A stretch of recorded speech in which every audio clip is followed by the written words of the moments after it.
अस्सलाम वालेकुम and welcome to लॉविट्स। आज की वीडियो में हम कॉन्सेप्ट ऑफ पोजेशन को डिस्कस करेंगे इंग्लिश जूरिस्प्रूडेंस में। इसमें जो सबसे पहले हम ये देखेंगे कि पोजेशन होता क्या है, इससे क्या मुराद है। फिर उसके बाद हम डेफिनेशंस डिस्कस करेंगे पोजेशन की, और फिर हम इंग्रेडिएंट्स को डिस्कस करेंगे, ऐसे एलिमेंट्स जो कि लीगल पोजेशन को कॉन्स्टिट्यूट करने के लिए लाजमी होते हैं। उसके बाद हम पोजेशन की काइंड्स को डिस्कस करेंगे, एंड इन द लास्ट जो है हम उन मोड्स को डिस्कस करेंगे जो कि पोजीशन एक्वायर करने के लिए रिक्वायर होते हैं। तो चलिए स्टार्ट करते हैं।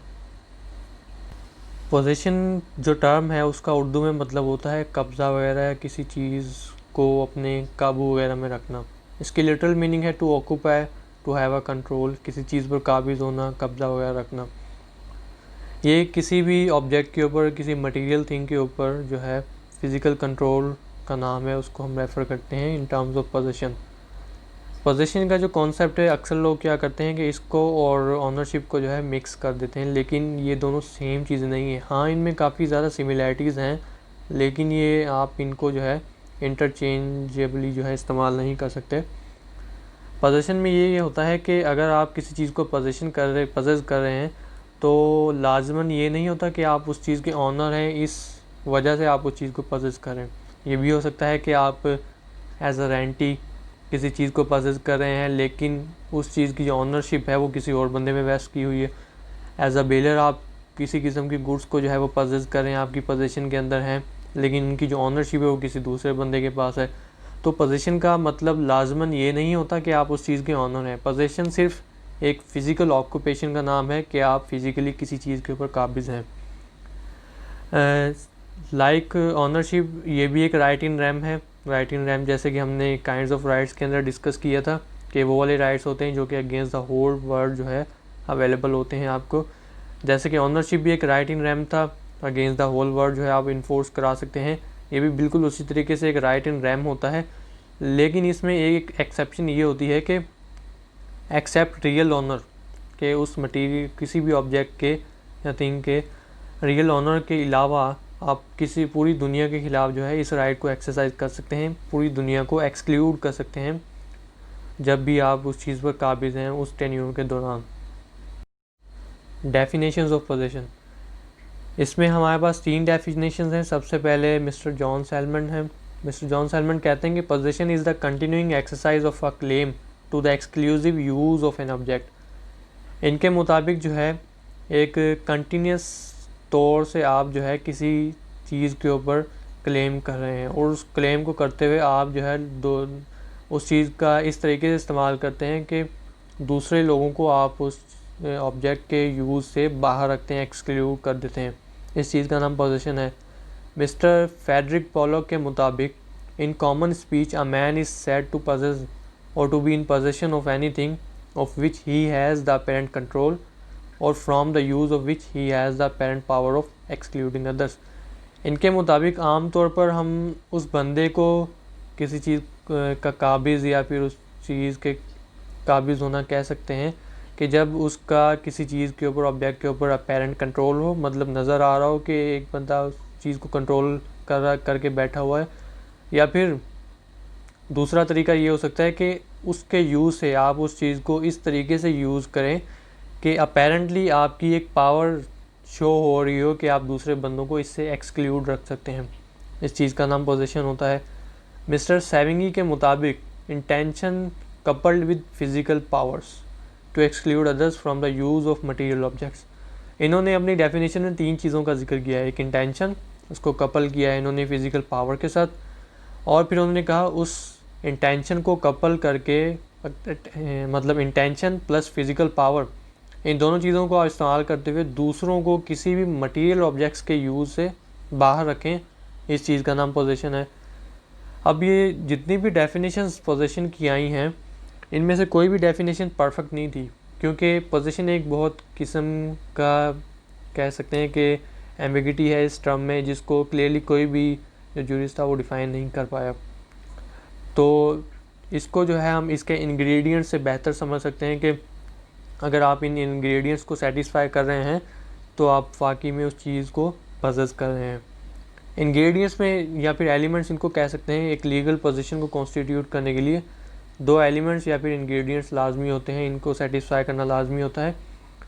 अब पहले ये देख लेते हैं कि लीगल पोजीशन होती क्या है। लीगल पोजीशन से मुराद एक ऐसी पोजीशन है जो कि लीगली रिकग्नाइज है, जिनको लॉ रिकग्नाइज करता है, उस पोजीशन को हम लीगल पोजीशन कहते हैं। इसके 2 एलिमेंट होते हैं, एक होता है एनिमस पोसिडेंडी, दूसरा होता है कॉर्पस पोसिडेंडी। एनिमस का मतलब होता है इंटेंशन, कॉर्पस का मतलब होता है बॉडी, और पोसिडेंडी जो है एक लैटिन टर्म है जिसका मतलब होता है पोजेशन। तो एनिमस पोसिडेंडी जो है ये एक, इसका मतलब है इंटेंशन टू पोजेस। एनिमस मतलब इंटेंशन, पोसिडेंडी मतलब पोजेशन, मतलब इंटेंशन टू पोजेशन।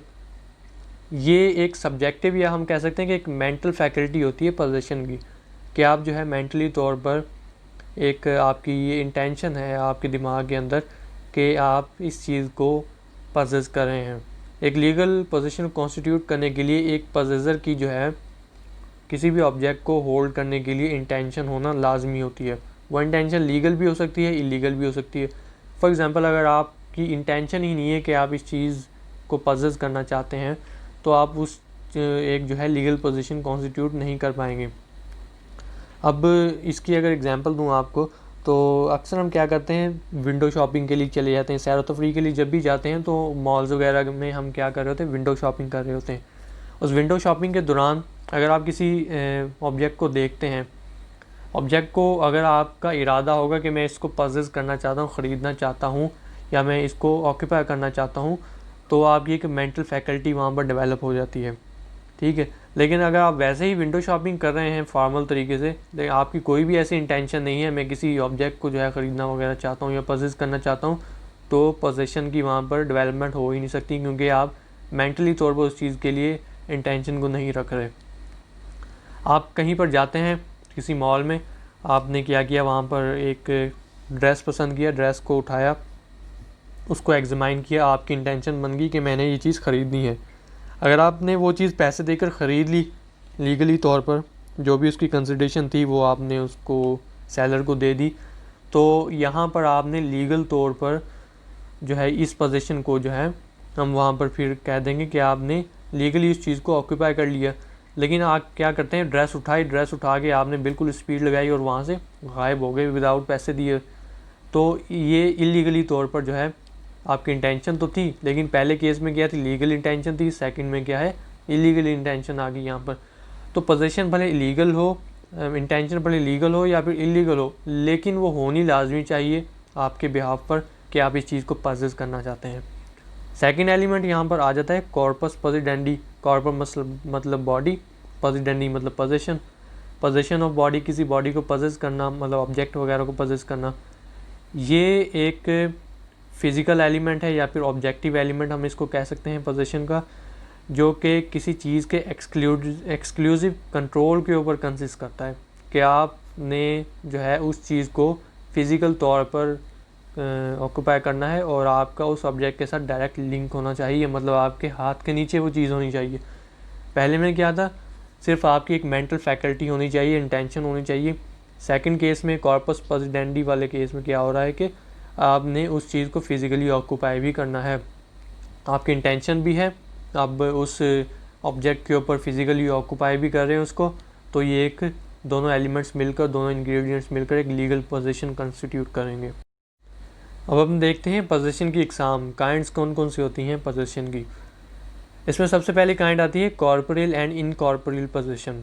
जैसे कि ये वाली काइंड हमने ऑनरशिप में भी पढ़ी थी, कॉर्पोरियल एंड इनकॉर्पोरियल ऑनरशिप, जो कि हमारी बिल्कुल प्रीवियस वीडियो थी। इससे कॉर्पोरियल पोजीशन में क्या होता है कि आप किसी मटेरियल थिंग या टेंजिबल थिंग्स, वो वाली चीज़ें जिन्हें आप अपने 5 सेंसेस इस्तेमाल करते हुए देख सकते हैं या फिर उनकी एग्जिस्टेंस को महसूस कर सकते हैं, परसीव कर सकते हैं, ऐसे किसी भी ऑब्जेक्ट की पोजीशन को जो है आप कॉर्पोरियल पोजीशन कहते हैं। इस केस में क्या होता है कि ऑब्जेक्ट के साथ आपका डायरेक्ट जो है वो रिलेशन होता है। फॉर एग्जांपल, मैंने अपने हाथ में अगर सेल फ़ोन पकड़ा हुआ है तो मेरा इस सेल फ़ोन के साथ डायरेक्ट रिलेशन बन रहा है, और सेल फ़ोन एक मटेरियल थिंग है, एक टेंजिबल ऑब्जेक्ट है, तो मैं इसको किस कैटेगरी में लेकर आऊँगा, कॉर्पोरियल पोजीशन में। इसी तरीके से अगर आप किसी हाउस को पजेस कर रहे हैं, किसी कार को या फिर किसी ज़मीन वगैरह को पजेस कर रहे हैं, तो वो आपकी कॉर्पोरियल पोजीशन के ज़ुमरे में आएगा। क्यों? क्योंकि वो जो ऑब्जेक्ट आप पजेस कर रहे हैं वो फिज़िकली एग्जिस्ट कर रहा है, टेंजिबल है, मटेरियल थिंग है, आप उसको अपने सेंसेस इस्तेमाल करते हुए महसूस उसकी एग्जिस्टेंस को कर सकते हैं। सेकंड इसमें हमारे पास काइंड फिर आ जाती है इसी में इनकॉर्पोरियल पोजीशन, जो कि इसका बिल्कुल ऑपोजिट है। इनकॉर्पोरियल पोजीशन होती है इंटेंजिबल थिंग्स की, वो वाली चीज़ें जो कि मटेरियली या फिज़िकली एग्जिस्ट नहीं कर रही, या फिर जिनको जो है हम अपने सेंसेस इस्तेमाल करते हुए उनकी एग्जिस्टेंस को हम महसूस नहीं कर सकते। तो कुछ ज्यूरिस्ट जो है उन्होंने ये कहा कि इनकॉर्पोरियल पोजीशन जो है वो एक क्वासी पोजीशन होती है, जिसमें आप जो है एक्चुअली उस चीज़ को पजेस नहीं कर रहे होते, लेकिन आप उस चीज़ को ऑन कर रहे होते हैं। मतलब उन्होंने इनकॉर्पोरियल पोजीशन को जो है ऑनरशिप का नाम दे दिया कि इनकॉर्पोरियल पोजीशन जो है एक किसी चीज़ को ऑन करने का नाम है, आप उस चीज़ को ऑन कर रहे हैं। जैसे कि हमने ऑनरशिप में भी पढ़ा था, जैसे कि कॉपीराइट हो गया, किसी कंपनी में शेयर्स हो गए, ट्रेडमार्क्स हो गए, गुडविल हो गए, या फिर राइट टू क्लेम डेप्ट्स वगैरह हो गए। ये वो वाली चीज़ें होती हैं जो कि आप पजेस तो कर रहे होते हैं, लेकिन वो इंटेंजिबल थिंग्स होती हैं, और इंटेंजिबल थिंग्स होने की वजह से उनको जो है ज्यूरिस्ट ने इस कैटेगरी में डाल दिया है कि वो as a matter of ownership होती हैं। इनकॉर्पोरियल पोजीशन ऑनरशिप को इम्प्लाई कर रही होती हैं। मिस्टर सैलमन के मुताबिक जो कॉर्पोरियल पोजीशन होती है वो एक किसी ऑब्जेक्ट की पोजीशन को हम कहते हैं, और जो इनकॉर्पोरियल पोजीशन होती है वो किसी ऑब्जेक्ट की किसी राइट की पोजीशन को कहते हैं। तो इन बाकी ज्यूरिस्ट जो थे उनका ओपिनियन दूसरा था, उन्होंने इनकॉर्पोरियल पोजीशन को जो है वो एक ऑनरशिप का नाम दे दिया। लेकिन मिस्टर सैलमन ने जो है इन दोनों को क्लासीफाई करते हुए कहा कि आप अगर किसी मटेरियल थिंग को ऑब्जेक्ट को पजेस कर रहे हैं तो वो आपकी कॉर्पोरियल पोजीशन है। अगर आप किसी राइट को, क्योंकि कॉपीराइट हो गया, शेयर्स इन कंपनी हो गए, या गुडविल, ट्रेडमार्क, ये सारे आपके राइट्स हैं, इंटेलेक्चुअल राइट्स हैं आपके, इन चीज़ों को जो है इन्होंने इनकॉर्पोरियल के ज़ुमरे में डिफ़ाइन कर दिया। सेकंड काइंड है हमारे पास mediate and immediate position. Mediate position से मुराद एक ऐसी पोजीशन है जो कि आपके पास है तो सही, आप उस चीज़ को पजेस तो कर रहे हैं, लेकिन एक्चुअल में फ़िज़िकली वो चीज़ आपके बिहाफ पर कोई दूसरा बंदा पजेस कर रहा है। वो कोई फ्रेंड भी हो सकता है, सर्वेंट भी हो सकता है, एजेंट भी हो सकता है, बेली भी हो सकता है, प्लेजी भी हो सकता है, कोई भी बंदा हो सकता है। और दूसरे हाथ पर इमीडिएट जो पोजीशन है उससे मुराद एक ऑब्जेक्ट का और एक पोजेसर का जो है डायरेक्ट रिलेशनशिप हो, फिज़िकल आपस में उनका कॉन्टैक्ट हो, मटेरियल किसी मतलब ऑब्जेक्ट का और पोजेसर का, उस किस्म की पोजीशन को हम जो है इमीडिएट पोजीशन कहते हैं। जैसे कि फॉर एग्जांपल अली जो है वो अहमद की कार ड्राइव करता है। एक्चुअल ऑनर यहाँ पर कौन है? अहमद है, लेकिन अली जो है एज अ ड्राइवर उसकी कार को चलाता है। अली के पास जो पोजीशन होगी इस केस में वो इमीडिएट पोजीशन होगी। क्यों? क्योंकि इमीडिएट पोजीशन में पोजेसर का और ऑब्जेक्ट का डायरेक्ट रिलेशन होता है, फिजिकल कांटेक्ट में होते हैं वो दोनों एक दूसरे के। लेकिन अहमद के पास जो पोजीशन है वो मीडिएट पोजीशन है। क्यों? क्योंकि वो उस चीज़ का ऑनर है। मतलब अहमद के पास पोजीशन तो है as a matter of right, ownership की वजह से उसके पास उस चीज़ की पोजीशन का वो राइट तो रखता है, लेकिन वो उस चीज़ के साथ डायरेक्ट कांटेक्ट में नहीं है। तो इस वजह से अली के पास इमीडिएट पोजीशन आ गई क्योंकि वो डायरेक्ट फिजिकली कांटेक्ट में है उस चीज़ के साथ, लेकिन अहमद के पास जो है मीडिएट पोजीशन है, बीइंग ऑनर। थर्ड काइंड इसमें हमारे पास आती है position in fact, position in law. इसको हम कैटेगरीज भी कहते हैं पोजीशन की।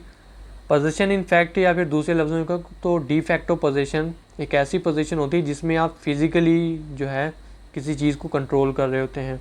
जैसे कि एक रेंटी होता है, अगर वो किसी घर में रह रहा है, किराएदार किसी घर में रह रहा है, तो फिज़िकली वो उस चीज़ को पजेस कर रहा है, और उस चीज़ किस्म की पोजीशन को आप डी फैक्टो पोजीशन कहते हैं। जो पोजीशन इन लॉ या फिर डी जोर का मतलब इन लॉ, वो वाली पोजीशन जो कि लॉ में होती है, पोजीशन इन लॉ, ये ऐसी पोजीशन होती है जो कि कानून की नज़रों में रिकग्नाइज होती है, कानून इसे प्रोटेक्ट भी करता है और रिकग्नाइज भी करता है। फॉर एग्जांपल अगर एक बंदा जो है वो एज अ रेंटी किसी घर में रह रहा है तो उसके पास डी फैक्टो पोजीशन होगी, लेकिन उस घर की डी जोर पोजीशन, लीगल पोजीशन किसके पास है? उस घर के ऑनर के पास। तो इस तरीके से पोजीशन इन फैक्ट से मुराद जो है खाली आप विदाउट ऑनरशिप उस चीज़ को पजेस कर रहे हैं, आपके पास सिर्फ फिज़िकल कंट्रोल है उस चीज़ का। लेकिन पोजेशन इन लॉ से मुराद ये है कि आप एक्चुअल में फ़िज़िकल मतलब पोजेशन इन लॉ में आप जो है कानून की नज़रों में उस चीज़ के पजेसर हैं और आपका ये राइट जो है वो लीगली प्रोटेक्ट भी किया गया है और रिकग्नाइज भी किया गया है। फोर्थ जो काइंड इसमें हमारे पास आती है वो है कंकरेंट पोजीशन। कंकरेंट पोजीशन से मुराद है कि किसी भी ऑब्जेक्ट के एट द सेम टाइम दो पोजेसर हों, कि दो बंदे जो है किसी सिंगल ऑब्जेक्ट को at the same time possess कर रहे हैं। अब ये किस तरीके से मुमकिन है? वैसे तो जनरल तौर पर सिविल लॉ में क्या होता है कि किसी एक ऑब्जेक्ट के, किसी एक चीज़ के दो पोजेसर हो नहीं सकते, दो उसके क्लेमेंट नहीं हो सकते। या फिर अगर दूसरे लफ्ज़ों में कहूँ तो एक ऑब्जेक्ट के ऊपर एट द सेम टाइम दो एडवर्स अपोजिट क्लेम नहीं हो सकते। लेकिन वो वाले क्लेम जो कि आपस में कन्फ्लिक्ट नहीं करे, एडवर्स नहीं कर रहे और एक दूसरे को जो है वो कन्फ्लिक्ट में नहीं आ रहे, डिस्ट्रक्टिव नहीं है एक दूसरे के, तो ऐसे जो भी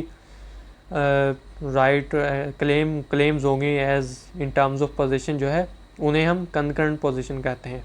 कि मतलब अगर एक बंदा है, दो बंदे हैं, वो एट द सेम टाइम किसी एक चीज़ के ऊपर अपना राइट ऑफ पोजीशन जो है वो क्लेम कर रहे हैं, लेकिन अगर तो उनकी क्या नाम है वो राइट आपस में कन्फ्लिक्ट कर रहे होंगे, एक कहेगा नहीं ये सिर्फ मेरा है, ये कहेगा, दूसरा कहेगा नहीं ये सिर्फ मेरा है, तो यहाँ पर दोनों के क्लेम्स एडवर्स हैं। सिविल लॉ में adverse claim eight the same time नहीं हो सकते किसी भी ऑब्जेक्ट के ऊपर। लेकिन अगर दोनों बंदे जो हैं इन हार्मनी एक दूसरे के साथ चल रहे हैं, कंफर्मिटी के साथ चल रहे हैं, एक दूसरे के राइट्स को जो है वो डिस्ट्रॉय नहीं कर रहे, एडवर्स तरीके से उसको जो है अफेक्ट नहीं कर रहे, तो ऐसी सूरत में दो बंदे किसी भी सेम ऑब्जेक्ट को एक टाइम पर पोजेस कर सकते हैं और ऐसी पोजीशन को हम कंकरेंट पोजीशन का नाम देते हैं। कंकरेंट पोजीशन जो है वो दो केसेस में मुमकिन है। एक जैसे कि हमने केस पढ़ा मीडिएट एंड इमीडिएट पोजीशन वाला, कि एक जो ऑनर होता है उसके पास मीडिएट पोजीशन होती है, लेकिन जो फिज़िकली उस चीज़ को रेंटी जो है एज अ रेंटी फॉर एग्जांपल अगर उस घर को होल्ड करा है तो उसके पास इमीडिएट पोजीशन है। अब यहाँ पर दोनों के पास पोजीशन है, ऑनर के पास पोजीशन भी है और रेंटी के पास पोजीशन भी है। दोनों के राइट्स क्योंकि एक दूसरे के एडवर्स नहीं है, तो यहाँ पर इसको हम कंकरेंट पोजीशन के ज़ुमरे में लेकर आएंगे। सेकंड केस इसका ये हो सकता है कि कॉर्पोरियल पोजीशन, एक बंदे के पास जो है उस चीज़ की कॉर्पोरियल पोजीशन है, दूसरा बंदा जो है उसकी इनकॉर्पोरियल पोजीशन रखता है। जैसे कि एक ज़मीन है, ज़मीन अगर आप ऑन कर रहे हैं, उसको पोजेस कर रहे हैं, तो आपके पास उस चीज़ की कॉर्पोरियल पोजीशन है। लेकिन एक दूसरा बंदा जो है जिसको राइट ऑफ वे हासिल है इन टर्म्स ऑफ, आप कह सकते हैं ये भी एक किस्म के आपके राइट्स होते हैं कि आपको किसी की ज़मीन में से गुजर कर जाने का हक हासिल होता है, राइट ऑफ एयर आपके पास अवेलेबल होता है। तो ऐसे राइट्स जो हैं वो इनकॉर्पोरियल तरीके से आप पोजेस कर रहे होते हैं, जिनकी फ़िज़िकल एग्जिस्टेंस तो नहीं होती, लेकिन इनटेंजिबल होने की वजह से इनकॉर्पोरियल तरीके से आप जो है उन्हें पोजेस कर रहे होते हैं। तो ये भी एट द सेम टाइम एक लैंड के ऊपर दो बंदे जो है वो क्लेम कर रहे होते हैं पोजीशन, लेकिन उनके चूँकि क्लेम्स उनके एक दूसरे के एडवर्स नहीं होते, तो इनको भी रिकग्नाइज़ किया गया है। ऐसी किस्म की कोई भी पोजीशन जिसमें दो possessor eight the same time किसी भी ऑब्जेक्ट के होंगे उसको हम कंकरेंट पोजीशन कहते हैं। अब हम देखते हैं कि ऐसे कौन कौन से मोड्स हैं जिनके ज़रिए हम पोजीशन को एक्वायर कर सकते हैं। मिस्टर सैलमंड और पैटर्न के मुताबिक बेसिकली दो तरीके जो हैं इन्होंने डिफ़ाइन किए हैं। सबसे पहले टेकिंग एंड सेकंड है डिलीवरी। इन दोनों तरीक़ों से आप जो है पोजीशन को एक्वायर कर सकते हैं। टेकिंग में क्या होता है कि आप पोजीशन को एक्वायर तो कर रहे होते हैं लेकिन विदाउट कंसेंट। किसकी कंसेंट? जो बंदा प्रीवियसली उस चीज़ को पोजेस कर रहा था उसकी कंसेंट के बगैर, उसकी मर्ज़ी के बगैर जो है आप उस चीज़ को ले लेते हैं, तो ये इन टर्म्स ऑफ टेकिंग आ जाएगा। और ये भी लाजमी नहीं है कि आप जिस चीज़ को जो है वो टेक ले रहे हैं, जो चीज़ आप अपनी पोजीशन में ले रहे हैं, एक्वायर कर रहे हैं बाय मोड ऑफ टेकिंग, तो आप उस चीज़ वो किसी दूसरे बंदे के पास की पोजीशन में हो ऑलरेडी, ये भी लाजमी नहीं है। ऐसा भी हो सकता है कि आपने ज़मीन पर कोई चीज़ देखी और उसको उठा लिया, ये भी टेकिंग के ज़ुमरे में आएगा। और दूसरा केस में ये भी हो सकता है कि आपने जिस बंदे से उस चीज़ को लिया है थ्रो टेकिंग आपने उस चीज़ की पोजीशन को एक्वायर किया है, ये भी लाजमी नहीं कि वो बंदा राइटफुल ऑनर था या रॉन्गफुल ऑनर। भले वो बंदा रॉन्गफुल तरीके से, इलीगल तरीके से उस चीज़ को पजेस कर रहा था, लेकिन अगर आपने उस प्रीवियस पजेसर की परमिशन के बगैर उस चीज़ को एक्वायर किया तो वो मोड ऑफ टेकिंग के ज़ुमरे में आ जाएगा। सेकंड में जो है हमारे पास है डिलीवरी। डिलीवरी में जो है इसका कॉन्सेप्ट ऑपोजिट होता है टेकिंग से। वहाँ पर क्या था, कंसेंट एब्सेंट थी प्रीवियस पोजेसर की, यहाँ पर प्रीवियस पोजेसर की कंसेंट भी होती है और उसकी कॉपरेशन भी होती है।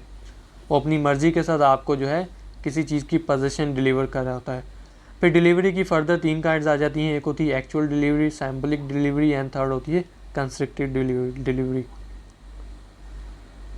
एक्चुअल डिलीवरी से मुराद ये है कि आप इमीडिएट ट्रांसफ़र कर रहे हैं पोजीशन को, मतलब कि फ़िज़िकल तरीके से आप अपनी जो पोजीशन है वो डिलीवर करें किसी दूसरे बंदे की तरफ।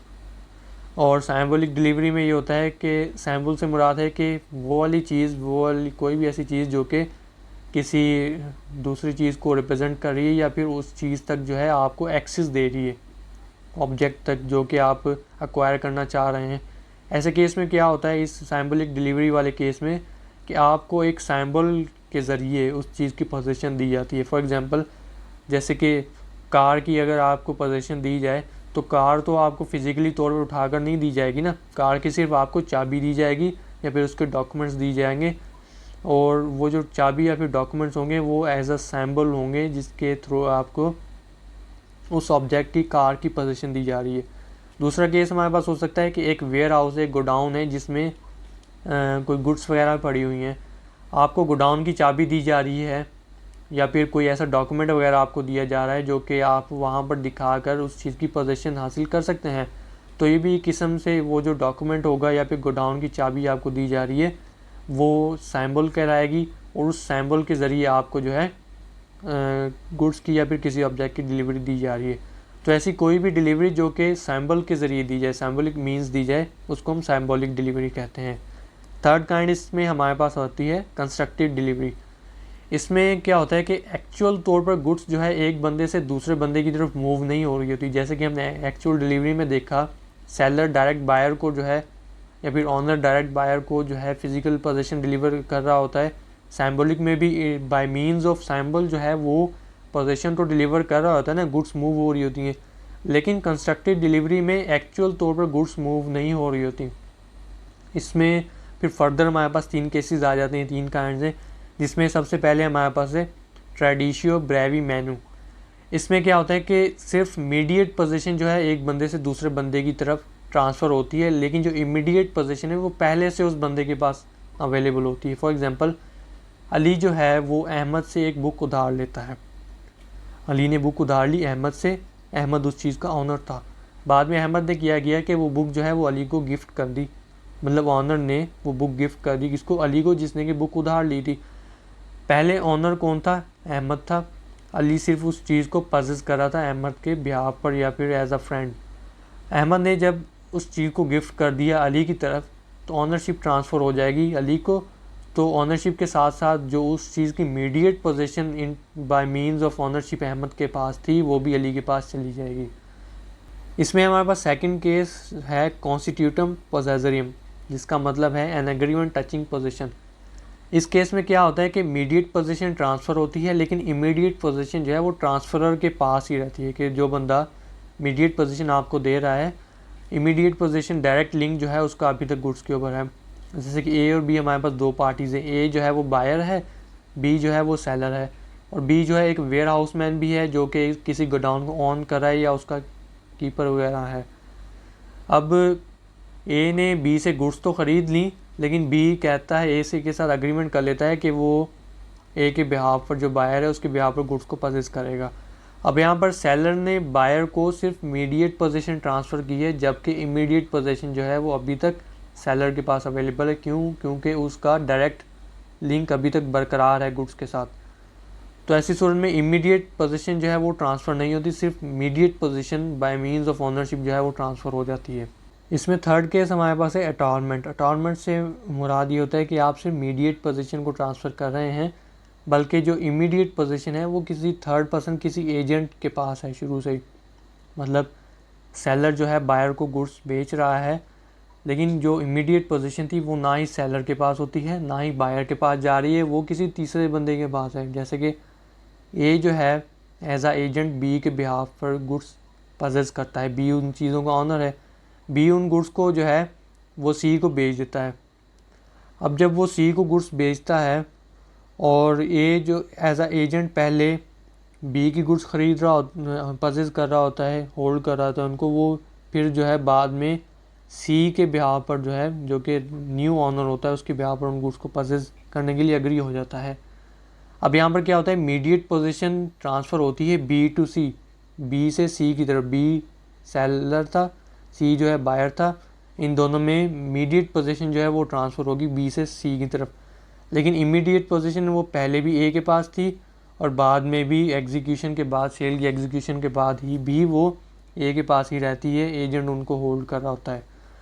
तो इन तीनों केसेस में पहले में क्या होता है कि दो पार्टीज़ होती हैं, जिसमें एक ऑनर होता है, सेलर जो है वो गुड्स सेल तो करता है बायर को, लेकिन वो गुड्स जो है वो ऑलरेडी बायर की पोजीशन में होती हैं। सेकंड केस में हमारे पास क्या होता है कि सेलर जो है वो गुड्स को बायर को गुड्स बेचता है, लेकिन उसकी पोजीशन जो है वो सेलर के पास ही रहती है। फिर वो सेलर जो है उस चीज़ का ऑनर नहीं रहता, लेकिन एज आ एजेंट या फिर एज आ बेली उन गुड्स को पजेस कर रहा होता है। मीडिएट पोजीशन किस में चली जाती है, बायर में चली जाती है, दूसरी पार्टी में जिसकी तरफ वो ट्रांसफ़र हो चुकी है। तीसरे केस में हमारे पास ये होता है कि सेलर जो है बायर को सिर्फ मीडिएट पोजीशन देता है, मीडिएट पोजीशन के ज़रिए जो बायर है वो उस चीज़ का ऑनर बन जाता है, लेकिन जो गुड्स की इमीडिएट पोजीशन है, डायरेक्ट पोजीशन जो है, फिजिकल पोजीशन गुड्स की, वो किसी एजेंट के पास होती है। वो एजेंट पहले काम कर रहा होता है सेलर के बिहाफ पर, फिर बाद में वो उन गुड्स को होल्ड करता है बायर की तरफ से, बायर के बिहाफ पर होल्ड कर होते हैं। तो ये तीन केसेस हमारे होते हैं कंस्ट्रक्टेड डिलीवरी के। तो ये थी हमारी आज की वीडियो ऑनरशिप के ऊपर। आई होप कि आप लोगों को समझ आया होगा।